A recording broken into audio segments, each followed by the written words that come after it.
Hey, welcome back everybody. How y'all doing today? I hope it's another beautiful day for me. Wait.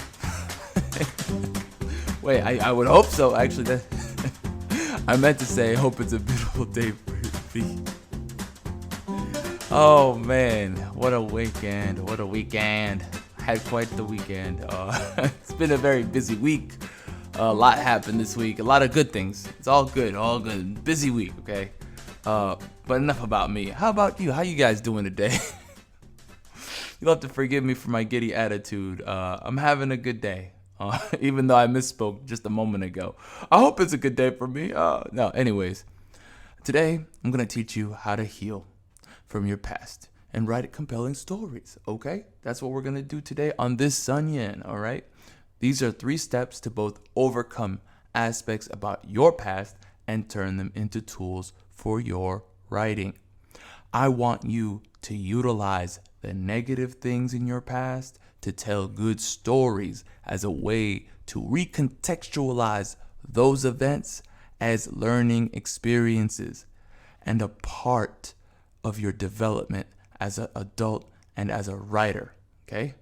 Because your past is critical, right? It shapes you, okay? Your past, no matter how many times people say, you can't do anything about the past. That is true. You can't do anything about the past. But the past is a part of you, and that is a reality we all must come to grips with. Now, does it define you indefinitely?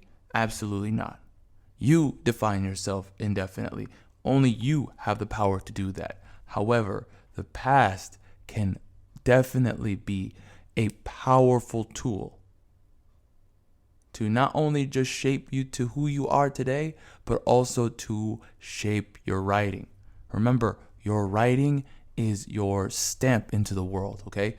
Your writing, your stories that you tell, the stories you decide to tell, all those things are all aspects of you. And your past influences that. It influences that. And obviously, it's not going to be the end all be all, but it does have some influence. Okay, so I'm going to teach you 3 steps to basically utilize this and make it a tool, make it work for you. Okay, so first off, you need to re-examine the negative event. So pick a negative event in your past, something that you look at, and to this day you look at it and you just kind of shake your head. Maybe you have regrets, maybe you have a fear about it. You need to re-examine it. I know it hurts, but you gotta do it, okay? It's important. Re-examine that event as an adult, because today you're gonna look at it differently. You need to look at it in a different way, in a way that has helped shape you. So how has it helped shape you today? Think about that. Look at the lessons it taught you. What are the things that you learned from that past? In what way have you improved from that because of the lessons you learned from the past? Look at the stories you can tell with that past. What are the lessons you can implement in stories? What are the interesting things about it? You need to look at that. That's a great first step. The second step is you need to disassociate from the guilt. A lot of people out here, when they look at their past, the first thing they do is they have guilt, like they're still guilty of it. You need to let it go. The past is no longer you. That you in the past is a different person than you. You are a different person. You cannot affect the past. You cannot go back in time and change it. It happened. It's okay. You need to be at peace. Own the event and internalize that past is the past. Okay? Make it a part of your mental psyche. Internalize how it doesn't have power over you in the present, because it doesn't. It doesn't have power over you. Does it influence you? Perhaps. Is it a part of you? Yes. But does it have power over you? Absolutely not. Only you have power over yourself. You need to rebrand that negative event finally. Take power in the present by mining your past for inspiration. Look at all the gems in there. What are the moments in the past that you can look at and say, wow, that would make a great story? A lot of writers do this, Maybe the town you come from is very special. Maybe there's an aspect about the town you're from that you look at and you go, wow, that would make a great story.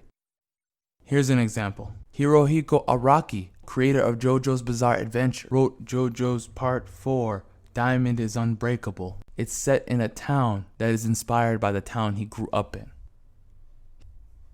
Another writer, Stephen King, makes many of his stories about Derry, a town that is basically Bangor, Maine, his hometown.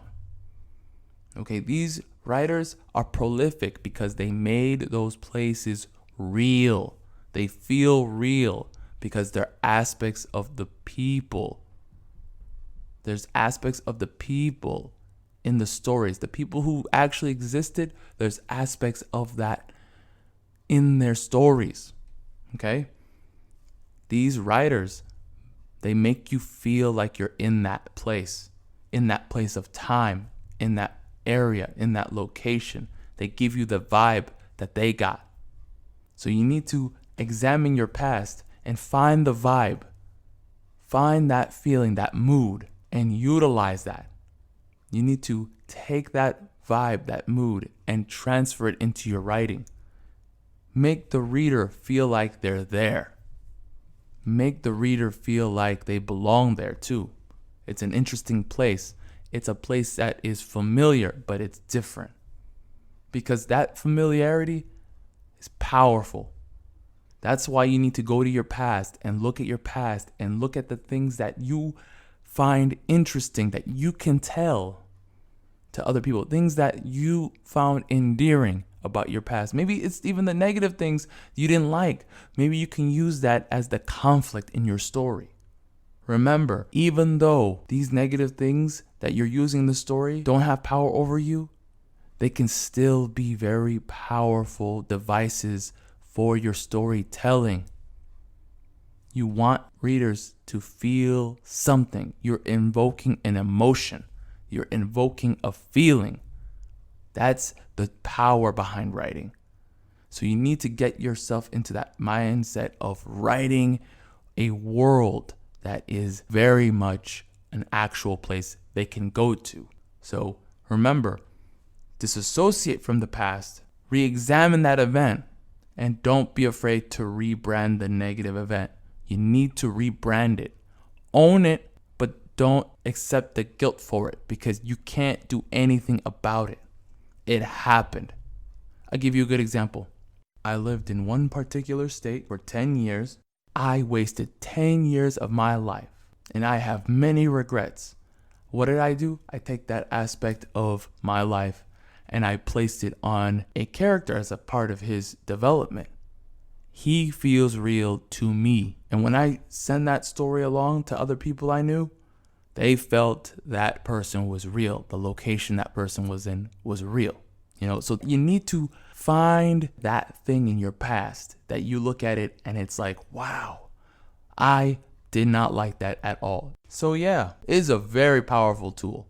It is a very powerful tool. So figure out what that thing is. If you're ever stuck, if you ever have a writer's block, find something in your past that you're like, oh my God, and look at it differently. Look at the lessons it taught you. Look at all the stories you could probably tell with that lesson. Disassociate from the guilt. Know that you in the past is no longer you. Own that event and internalize that past is in the past. It can't affect you. It has no power over you. Rebrand that event.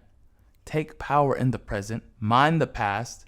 And really make people feel something. Make it feel real. And that's it for this week's SunYin. Thank you so much for watching and listening. If you like this video, please hit the like. It will go a long way to helping this little channel get in that algorithm. If you're new, definitely hit that subscribe button. I'm making content to supplement your lives in a positive way every week. Hit the bell for notification.